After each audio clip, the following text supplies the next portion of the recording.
The following program is for mature audiences only.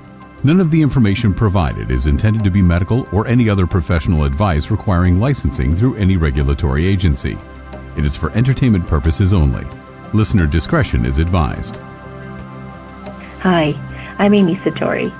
I'm an intuitive spiritual counselor assisting in raising the vibration of our planet. I was born with extraordinary gifts, experienced enlightenment for 6 months years ago, speak light language, and channel a being called Celeste, who is an ambassador for a Galactic Council of 60. I am able to scan your energy field for emotional blockages and talk to or aid in the healing of your organs using Qigong energy healing.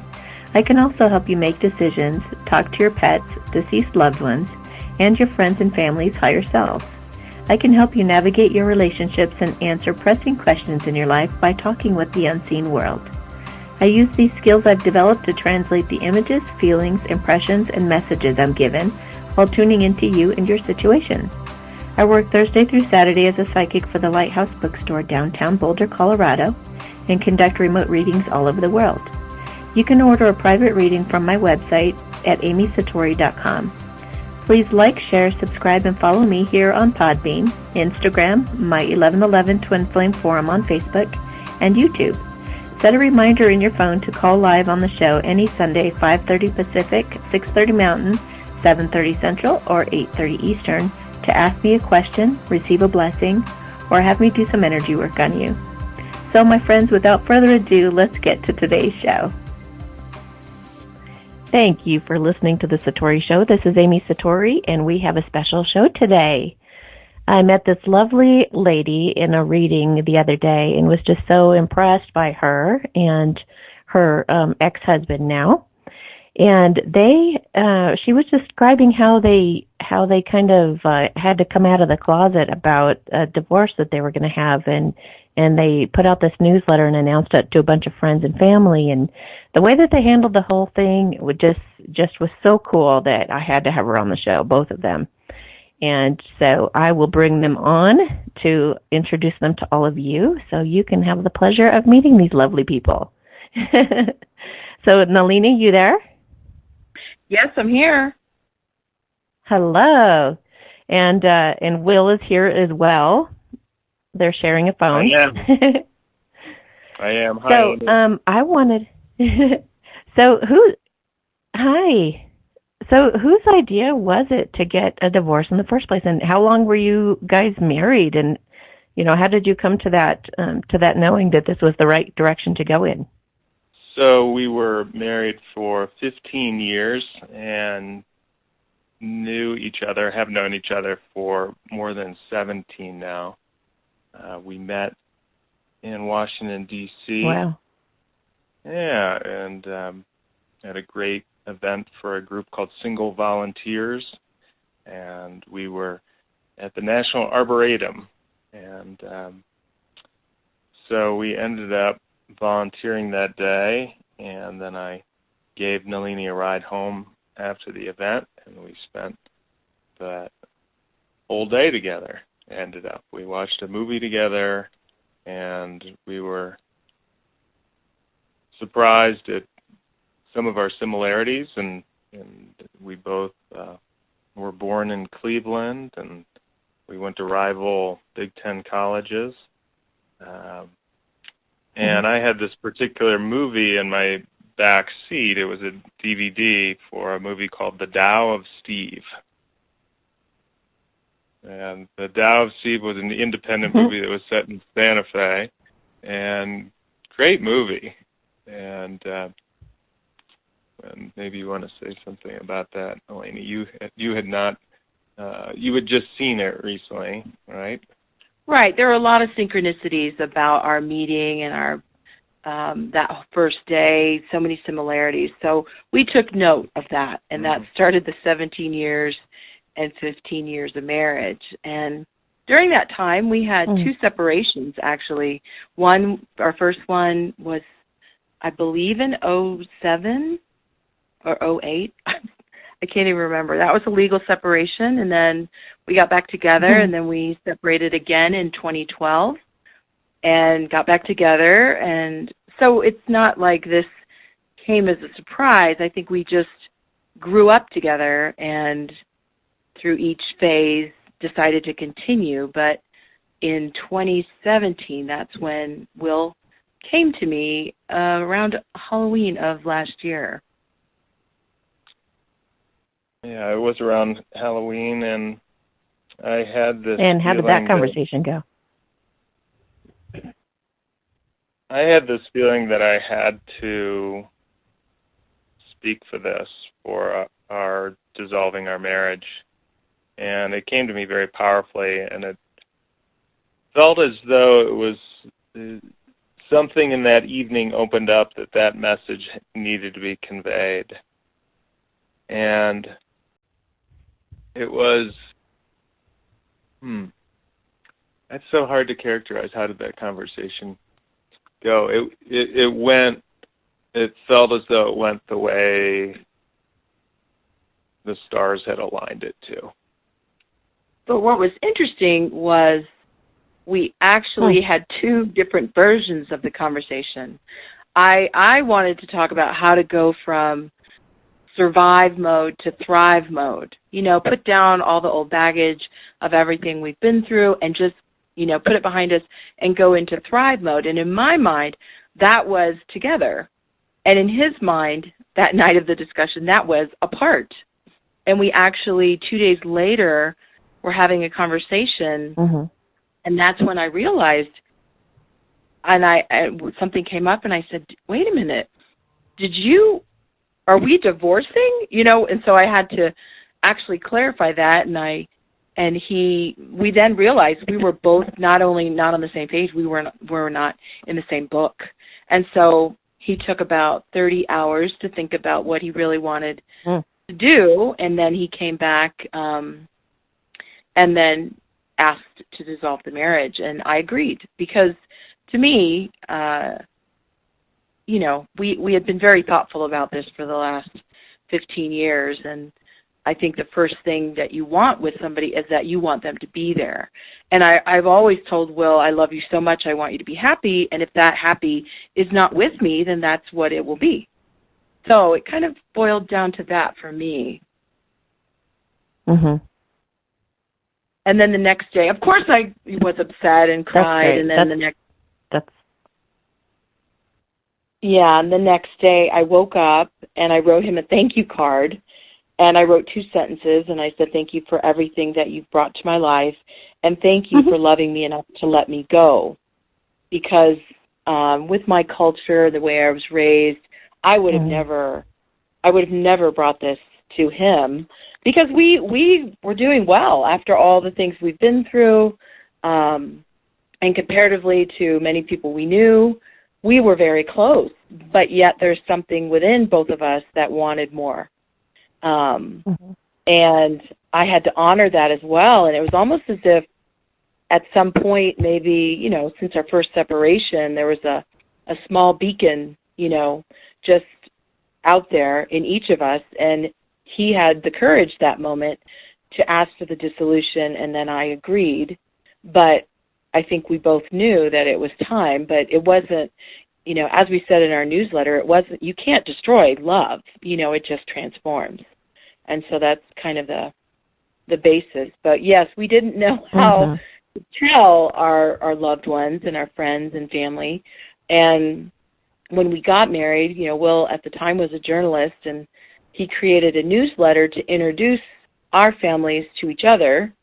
And one night we were talking about this after, it was probably in the spring or something, how do we tell our families? And he just kind of nonchalantly said, well, I don't know, why don't we write another newsletter?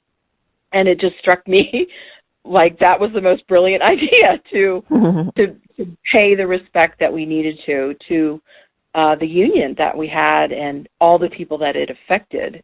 Because there are many times when people go through things and they don't tell anyone that they've divorced. They do not allow the other person to say goodbye to the families. It's a very violent, ending. And I think this is tragic enough. We didn't want any more people on the, it was a tragic, kind of ending anyway. We didn't want any more casualties than need be.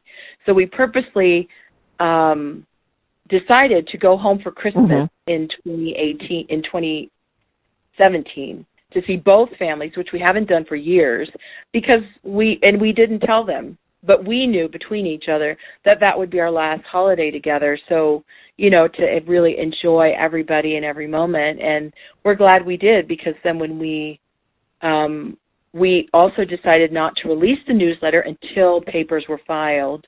So it was a done deal. It was more of an FYI rather than an integrative, survey that we were taking. It was just, this is what we're doing, and we wanted everyone to know. So that's how we decided it. Yeah, it seems like a good way to go, because otherwise you're calling everyone individually, and there's so many phone calls you would have to make, and they might weigh in. And yeah, let them know afterwards. That's a good plan. So can we hear the newsletter? Sure. Do you guys have that?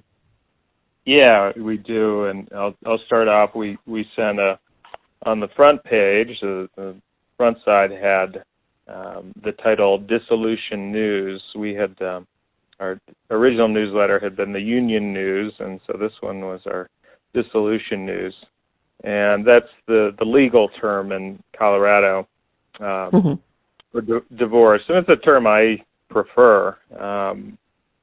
With divorce, I sense a level of acrimony or something, that to be divorced from someone. And while you can say we're divorced, there was something about that legal term of dissolution that appealed to me. And so on the front, we recognized that the people who came to our wedding received a copy of the Union News, and wrote, "We mark this occasion with another edition. We are dissolving our marriage, never our friendship." And, we had pictures from our wedding day. We have a big group photo out in front of the little chapel where we got married in Arlington, and then on a trip to the Philippines, we have a picture of family together, and then a picture of us at Glacier National Park, because that's something that's pretty amazing to me, is that in a way Nalini discovered the West through our marriage, and I know that we fell in love with the night sky out there, and we still celebrate being in the West every day here in the Rockies. So do you want to read yours first? So, and then on the second side, it said, "Dear family and friends," and we each had one side of the page, and mine said, "Yes, it is true. After 15 years of marriage, Will and I have filed to dissolve our union. As you can see by the few photos on the front, we have made so many wonderful memories together that we will cherish. We thank you for being there for us throughout the years, as it had been quite a journey. I believe that Will and I made an agreement as souls in heaven to come down to earth to learn certain lessons from each other. We have learned so much from each other, and I know only by us being together could we have grown into the people we are today. I am more than pleased with the results. Our union as life partners is now ending, but Will is and will always be part of my family. Love can never be destroyed, it only transforms. Thank you all for sharing your love with us along the way.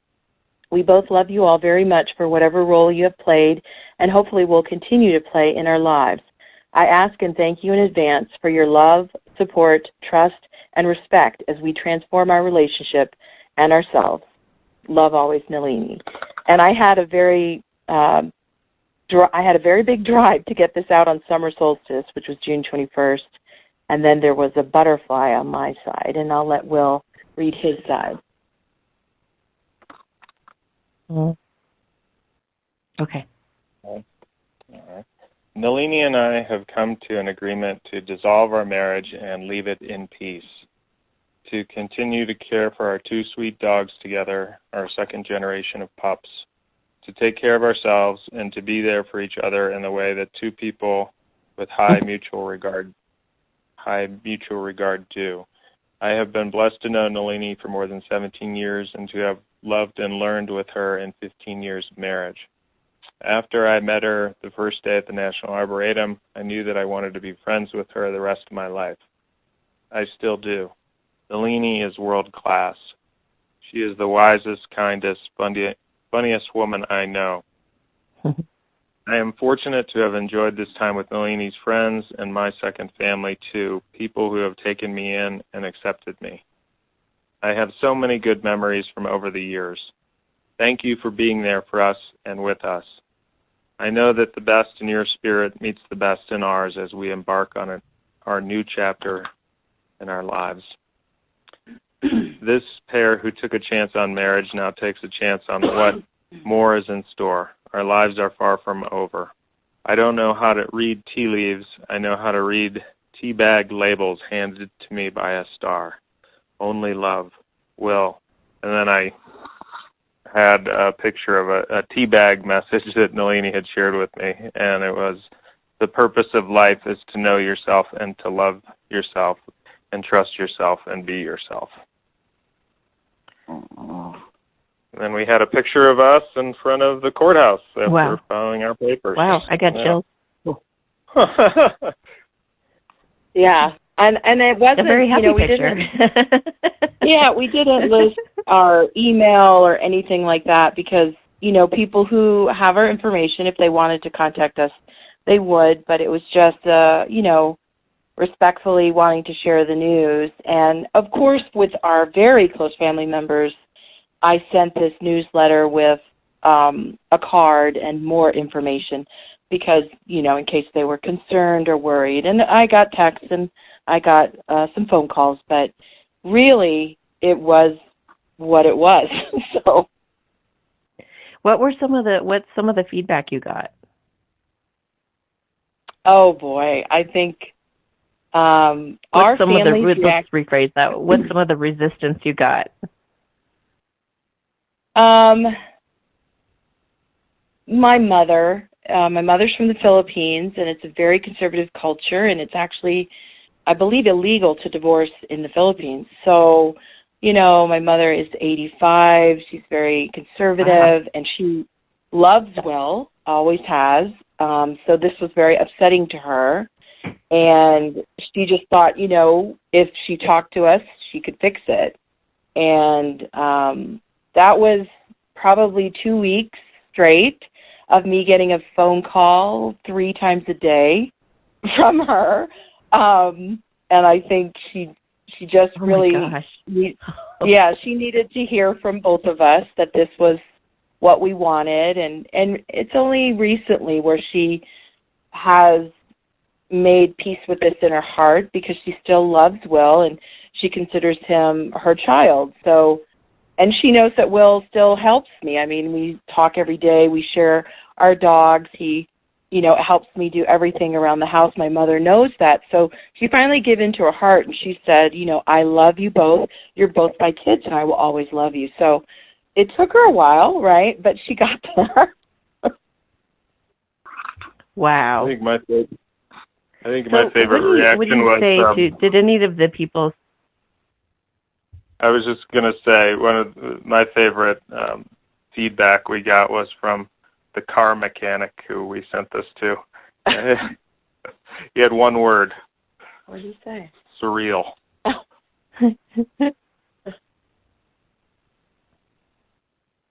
Yeah. Really. I'm sure some of our listeners feel that way too. Like, what? Yeah, and some people said so that, what do you say to those people who say, well, it was going fine? I kind of just sum it up as, Will and I have never been typical in anything we do, and this process is going to follow the same path. And then that kind of just shuts down any, cross-examination. Yeah. What about people who are listening right now and they're in an unhappy situation? I mean, they get by and they're doing okay, but they're not like totally miserable, but they know they could have a better life. What would you recommend for them? Well, I think it all starts out with each person. and are you authentic to yourself, each and every day in what you do, and then kind of broaden that scope. Are you authentic in your relationships? Are you authentic in your profession? Are you authentic with your friendship, with your families? And then kind of examine that. And yes, we weren't unhappy, but, Will's also an artist, and I know that he started this campaign of pictures, and a lot of it was the word more, right? It was a graphic heart with the word more in it. And they were all over our house and in his studio. And whether that was a subliminal message for both of us or what, but, we don't have children. We have 2 dogs. So, this was a different situation, right? We didn't have to think of every factor that others may have, but it was more so, if this is your last time around, is this enough? And the answer was no, and that, he came to me with the question, and I agreed. So I would just recommend everybody, look in the mirror, and if they can look themselves in the eye and say, this is the real me, this in my relationships, in my marriage, in my family, in my friends, in my job, then great. And it doesn't mean that you have to leave, but with us, when we met, we were in such a place of rebuilding, and we helped each other grow and face different things in our lives and heal in different ways. And I feel that, we reached this pinnacle of the mountain, and it was time for us to each fly in our own different ways, but still in a loving and supportive way. And like I said, if we would have done this any earlier, it would have been shaming and blaming. If we would have done this any later, somebody would have been, seriously hurt and heartbroken. So we found that sliver to ride out on, and, our foundation was to do it lovingly. And when we made this decision, we made all decisions just between us. We didn't confer anyone else. We did follow some legal advice that was given, 15 minutes free a month. And so it was really only an hour of guidance that we had. And we did not have to hire an attorney. We did not have to hire a mediator, and we did not have to appear in court. And get me wrong that it wasn't stressful. It was, just because discussing each thing, I had to refinance the house, and all those big important days were stressful to us, but we went into it as we did everything together.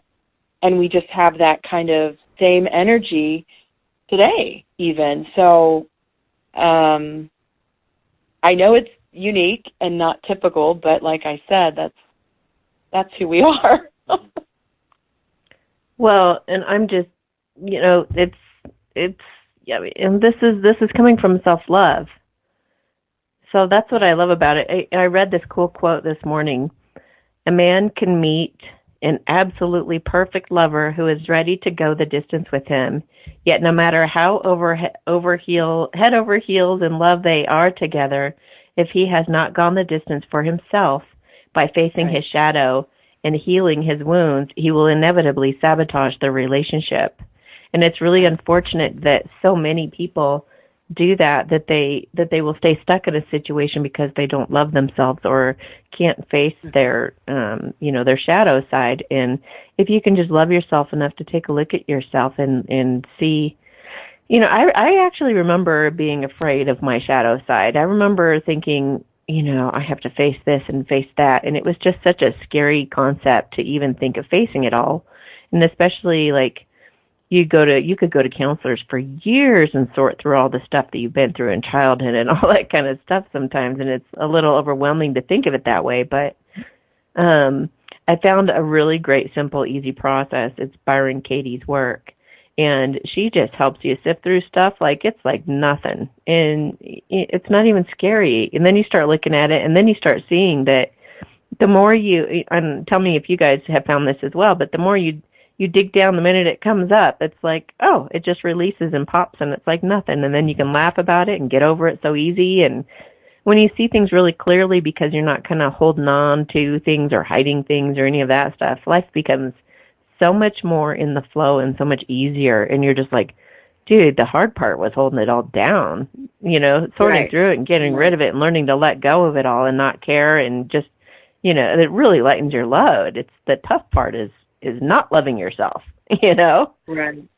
Right. And I think a lot of it is ego and fear of, whether it's your tribe, your culture, your immediate family.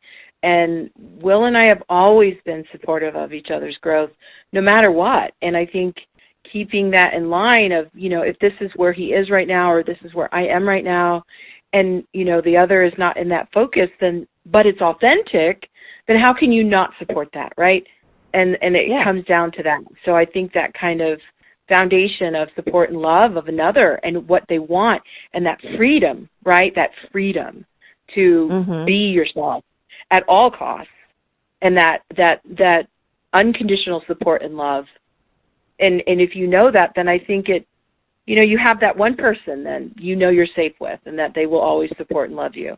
And it just so happened that, we were married for a while, but we still carry that thread throughout our relationship. Well, what would you say to people who are listening and think, but I've gotten older now. The chances of me finding somebody are next to nil. What would you say to those guys? And how do you guys feel about that yourselves, about finding someone who's a better fit for you at this point? I know for me that I want to find me first, and that's my journey. I feel that when I find my true authentic self, my true authentic voice, that whatever that energy is, whatever that vibration is, when I take out all the energy and the vibration of my tribe and, Will or my father or anybody, and it's just my energy and my vibration, that vibration, will be strong and will attract whatever is needed to me, whether it's a partner, whether it's a vocation, whether it's, a project. I don't have that fear. I'm surrounded by so many supportive people, and I know that I enjoy being in union and being a part of a couple. So I just don't have that fear. I think those fears are maybe more, as they say, 3D, right, or more ego-based. I'm just not there yet. I'm not at a place where I'm concerned about it, and I think that I just turned 50 and I've lived my life for everyone else.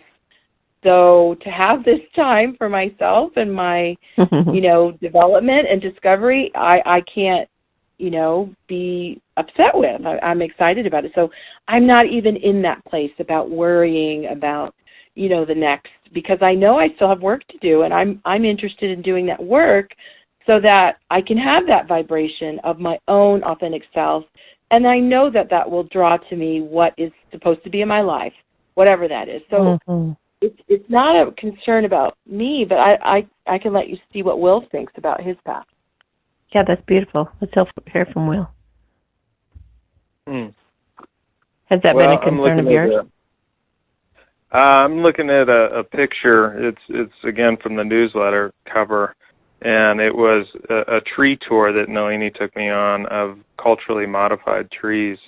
And so the tree on the front, it's two trunks, and they were twisted together at one point. And on the front of the newsletter, you can see that they're growing apart, and the sun's coming through them. And I don't know what kind of answer that is, but it's an image, and it was the place Nalini took me, and I could really feel the presence of the ancients. And it's a place, a ceremonial area in a nearby park. And so this, and I'd have to hear the full story on those trees again, but okay. She's shaking her head. Anyhow, I think you were talking about sort of like the odds get slimmer and so forth as the years go on. Yeah, I know a lot of people start feeling that way. Yeah, and for me, my focus is not so much on finding a one person, and more on finding a tribe of sorts, of other people who are committed to healing. So I know that if I'm working on healing myself, that there can be no wrong, and I am committed to that. And I'm interested in other people and their stories on how they're healing themselves. So That's beautiful. I love it.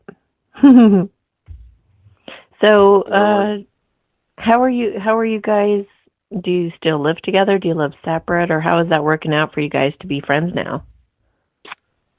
Well, we still share 2 puppies together, and I work down the hills, and Will works up here. So he comes every day that I need him to, which is most days, and he'll let them out at lunch, and text me what time he let them out. So we're talking every day or texting, and he lives about 15 minutes away, and I'm very, very blessed that he. Oh, this is embarrassing to say, but he'll still take out the trash. He'll still shovel. I mean, I'm very, very, very spoiled. Yes.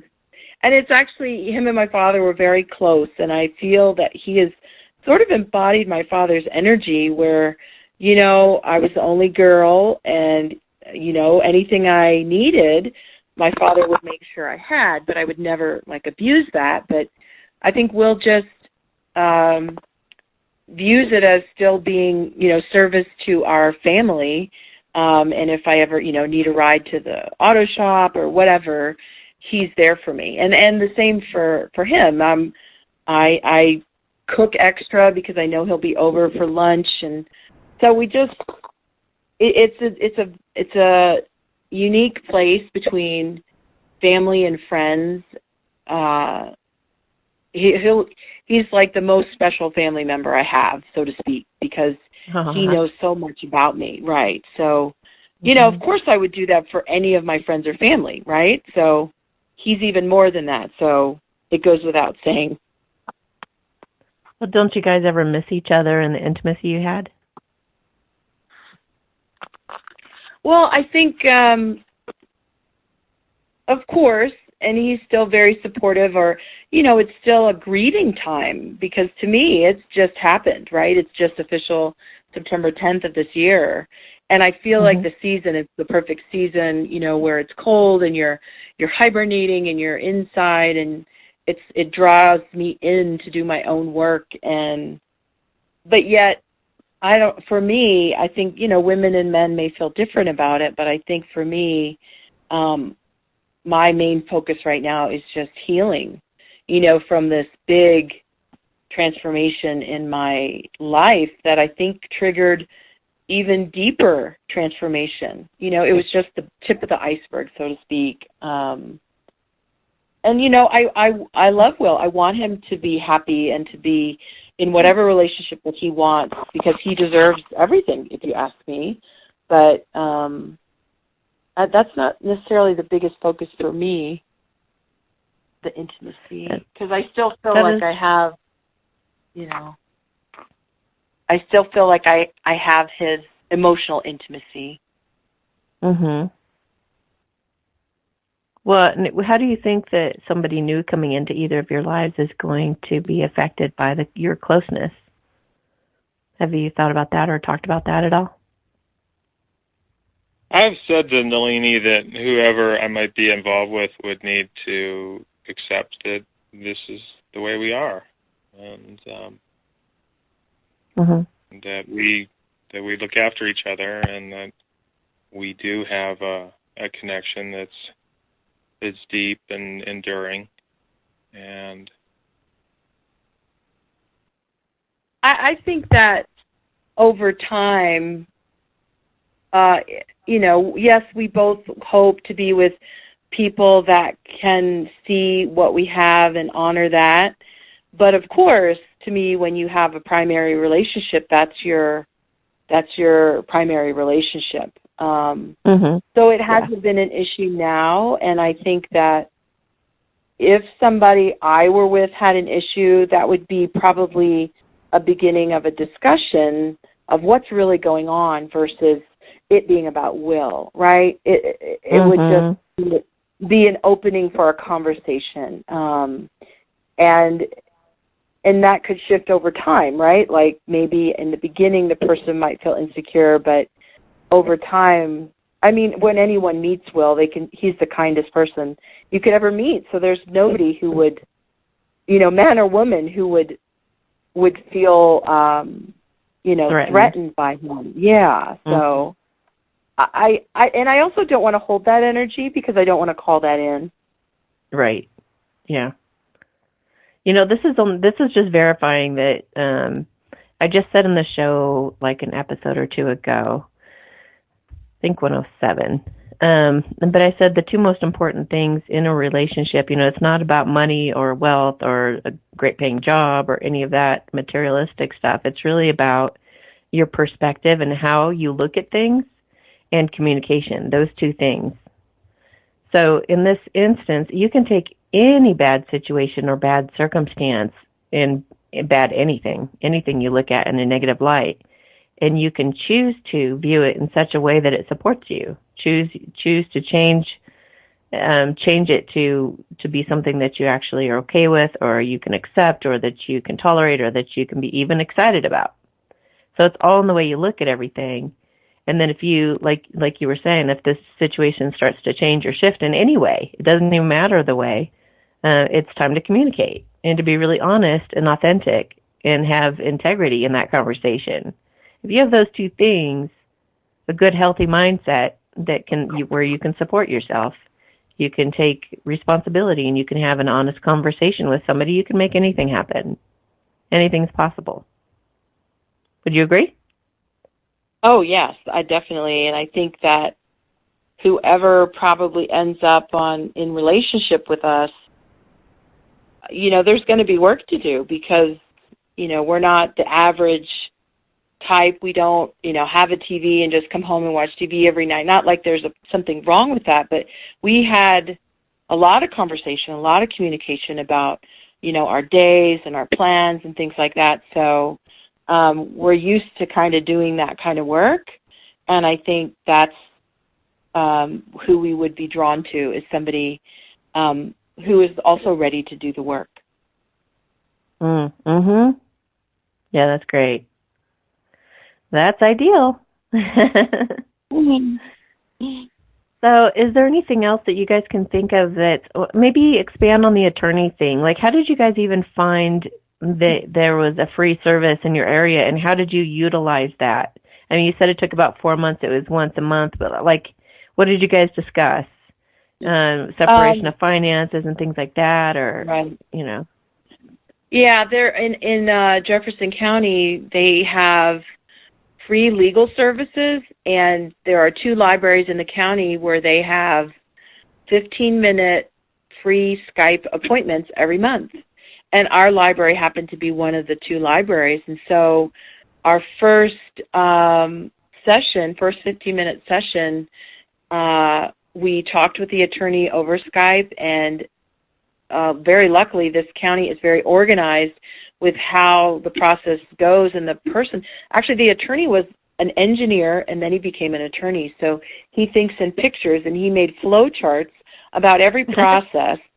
And then he told us in the first 15 minutes on this flow chart, and he circled the forms that we needed. There were 8 forms that we needed, and he gave us the timeline. So when we had these 15-minute appointments, we were very focused, and so it took 4 15-minute appointments, so from February, March, April, and May, and in between we would work on our paperwork and decided who was going to stay in the house and who bought out who, and we agreed and decided on how to split our accounts and things like that and our properties, so that when it came time to fill out the forms, those questions were already answered. And I'll be honest, those days that we met to talk about those issues were stressful to me, because it was just reminding, it's like I was fighting my tribe about, oh my gosh, you're really going through with this, right? But, we would support each other through those tough days, and,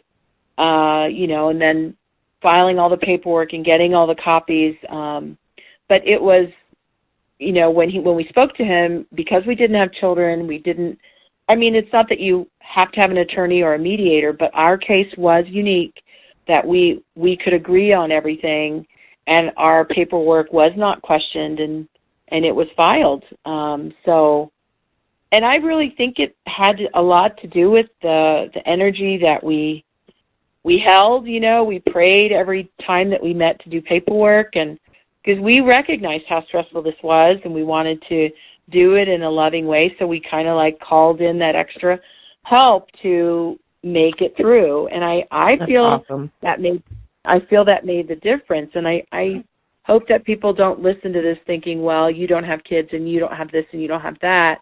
And that's true. That's not a lie. But I also think, if you're kind of like setting a goal, what is our goal to make it through this, and to keep that in your mind so that you aren't triggered by your ego or by the tribe when things come up, because there's enough grease to deal with that you don't need ego in there on top of that. But, we've done a lot of individual work, so this was kind of like our final exam, I think. It was like passing the final exam after all this, work that we've done on ourselves for however many 50 years to make it through.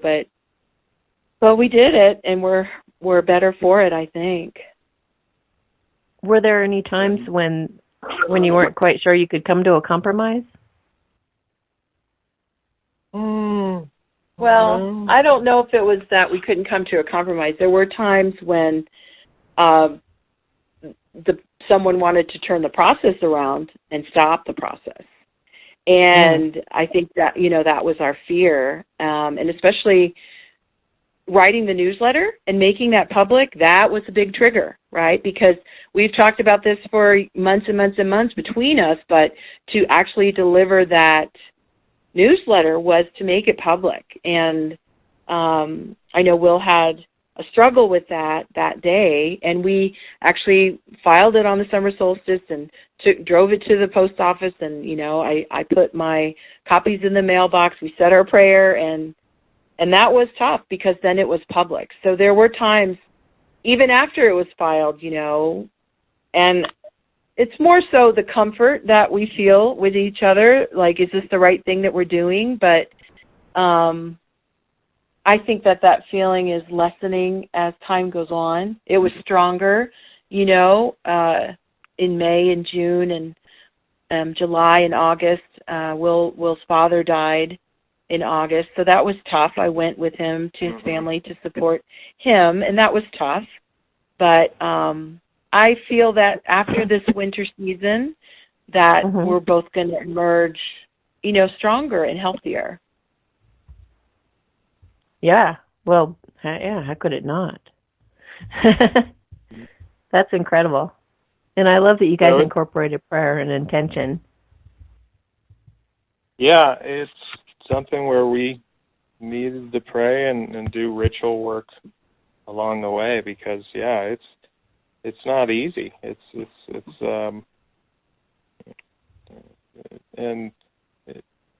guess relationship is, I don't know how to put it. I'm struggling with this. We learned a lot. We learned a lot. It's not easy to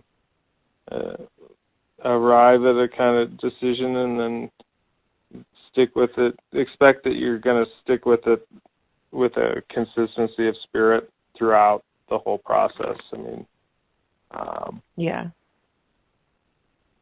So I knew that I had not felt so, how do I want to put it? I felt united in the original decision when I came to it back last fall, and I had never felt so certain about a big decision, and so I had to remind myself that that's the way I had felt, and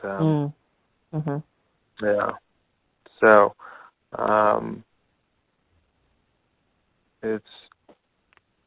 it's how do you want to put it? It's not a. It's not for the weak. Yeah. It's not. You gotta have guts to go through that. Yeah. Yeah. I think that's why a lot of people stay. You know, they're just too afraid of what can happen. I think it's great you guys have the faith to do this because a part of you believes that you could have a better life now. You know, and that's Right, what I and wish I more think- people would do. I think that what we kept reminding each other of is that we're not going to be away from each other. We still, so that's what we kept every time we had doubt. You know, we knew this was for the better for both of us individually, and that we would still be in our lives. So it wasn't, you know, we were asking each other, well, what is the downside, right? And there wasn't one really. It was just that kind of coaching and support of each other when we felt sad or when we felt in doubt, that we're not going to be away from each other. And then there are times, let's be honest, where then those parts where you're like, that wasn't the most pleasant of our relationship, and you're like, oh, see, I don't have to deal with that anymore, and that's that's okay, right? Because there are things that I'm sure I did that drove him crazy, and that he does that drives, and now I don't have to have that part. I get the best of Will. I get the best of him. Yay. And that's all so the great.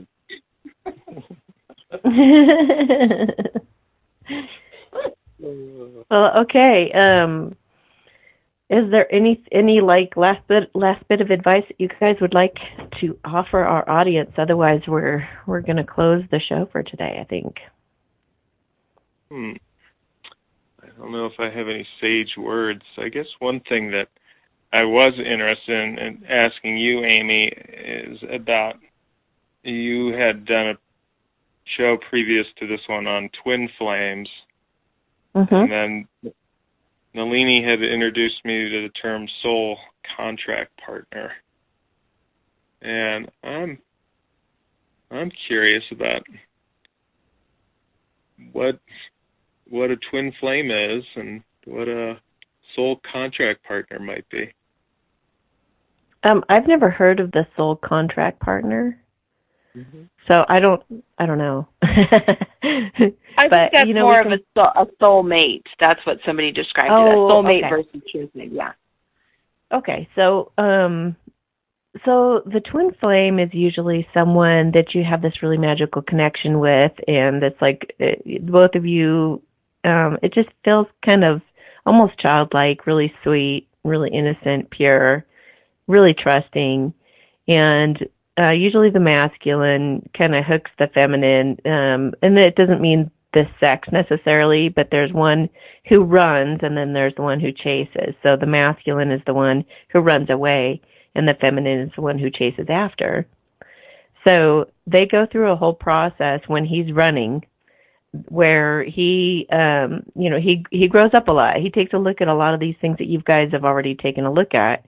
And they are like, you know what, I'm not living an authentic life. I'm kind of faking myself out here and people pleasing, and their feminine, meeting their feminine kind of makes them realize who they're capable of being, and kind of give them a glimpse of who they really are, their authenticity. And they kind of work towards that, with their attraction to their feminine, kind of pulling them in or reeling them in. And it happens the same for the feminine. She kind of gets sucked into the allure of the twin flame masculine, and she chases him for a little while until she stops because she's not getting a response, or the response might be negative or might be outright rejection. So she goes through, questioning, is it that I'm undesirable? Does he not really like me? She questions herself in many different ways, and both of them don't feel worthy of each other to some degree. And so they work on that separately, and then eventually, if they can come into being more harmonized between their masculine and feminine sides, then they draw together, and then they can start working together, and they can form, a friendship sometimes first, and then it leads to more, or they can jump into a romance. But as long as they take personal responsibility, they can stay together pretty well. But if they start blaming each other and pointing fingers and things, then it can cause a separation. But usually the separations make them mature a lot overnight, and then when they come back together again, it's like they're new people. Every time they separate, they come back together, and they're better and better all the time because their attraction and their magnetism toward each other is so strong. So it's very much like those romantic comedies that you watch. It's very wonky trying to get those two together, and there's a lot of denial in it. There's a lot of lying and sneaking around and comical moments. And then by the time they get married, that's when they're both have gotten really honest with themselves and each other, and they admit, how much they care about each other, and they want to make it work.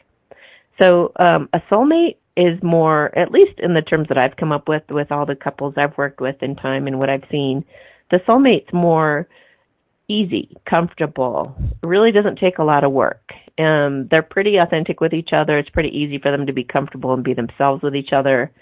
There's not a lot of challenge there. There's not, it's just pretty easy and simple and comfortable. And a lot of times you meet the soulmate and it's just like, oh, well, let's get married. This is so easy. And they do.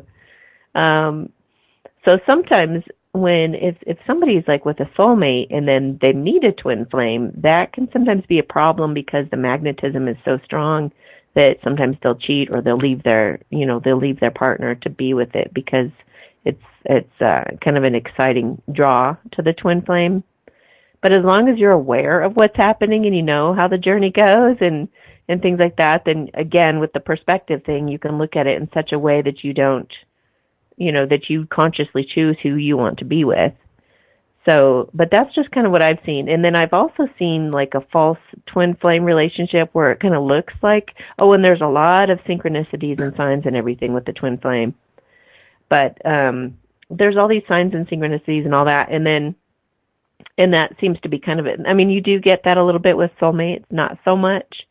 So it just kind of feels like you have to be together, like it's fated and there's all this pressure to it. But yeah, that's basically how that goes. And the false twin flame is similar to the twin flame. And the twin flames also have a lot of telepathy going on, whether they know it or not. They sense and feel each other's feelings, and some of them have similar symptoms and things like that. But the false twin flame, just in terms of what I've seen, and I don't know if this is like completely accurate or not, but it seems to me that when you're the person that you think is your twin flame, if they turn out to be abusive and plain old narcissistic and just mean, I mean, they do go through phases of pushing you away, but if they are just awful, that's probably not a twin flame. If they don't seem to have a heart and they don't have empathy, they're probably not a twin flame, because twin flames are spiritual beings. They are good, kind, loving people. They may try to act a certain way and they may put, walls up and things like that, but they're not just horrible people. So that would be what I would categorize as a false twin flame. And when you realize you have one of them, then you're like, okay, well, that one got me prepared for the real one, and now I can meet the real one. Does that make sense? Mm-hmm. Yeah, thank you. You're welcome. Needed some more info. Yeah. Do you have any other questions about any of those types of relationships or anything? I guess when Nalini introduced me to that term soul contract partner, and she spoke of us as soul contract partners, that was helpful for me to understand, because she talked about us fulfilling our soul's contract. And well, the soulmates are all what they're there for is to make you feel loved and unconditionally from each person. It's an easier relationship, so it's like they're there to let you feel loved. And the twin flame is more of a challenge. It's like you really have to look at your demons and your dark side, and you really have to face that stuff. It takes bravery to be in a twin flame relationship, that's for sure. So one's more about growth and the other's more about accepting yourself and loving yourself. And both of them are high vibration. Both of them you almost have to earn. You have to get to a certain level to kind of be rewarded with them. But yeah.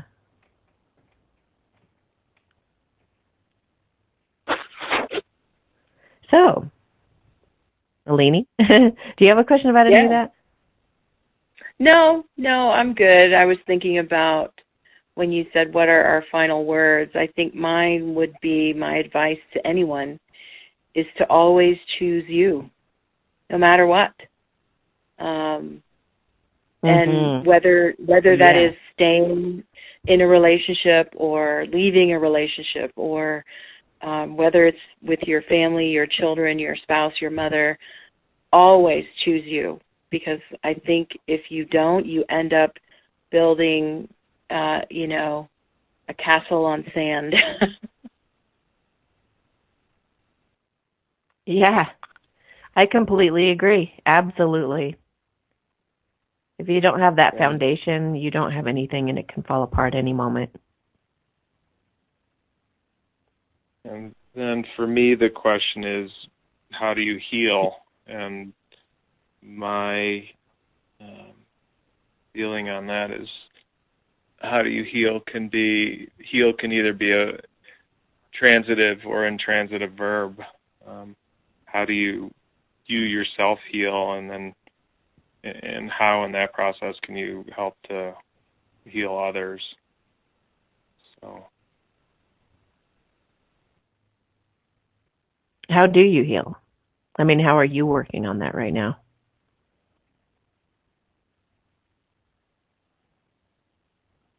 So far, what has helped? That's a story to be written. You're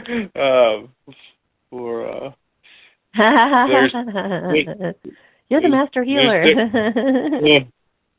There's different threads to it, and there's the sauna, there's painting, there's speaking your truth, creating, serving. There's so many ways. I think it's really helpful, and it will be helpful for me in these. Dancing. Yeah, right. I think for me, really defining that in the weeks ahead is going to be important for me, and that I can refer to that and know, oh yeah, those are my things. And these are the things I need to do. Or, and there's so many avenues out there right now for growth. It's incredible. I mean, so many. When have we ever lived? Yeah, there are. So many podcasts, and that wasn't around not long ago. I mean, books on tape. There's so many avenues for it, and And what I have a great resources page if you guys wanted to check that out as well.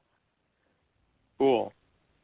And what we have gone through and where we are, there's nothing extraordinary about it, but we recognize also it's not ordinary, and maybe that has something to do with our culture. I don't know.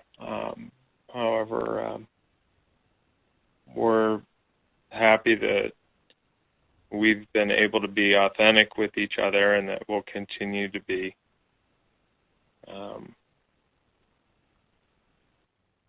In our lives,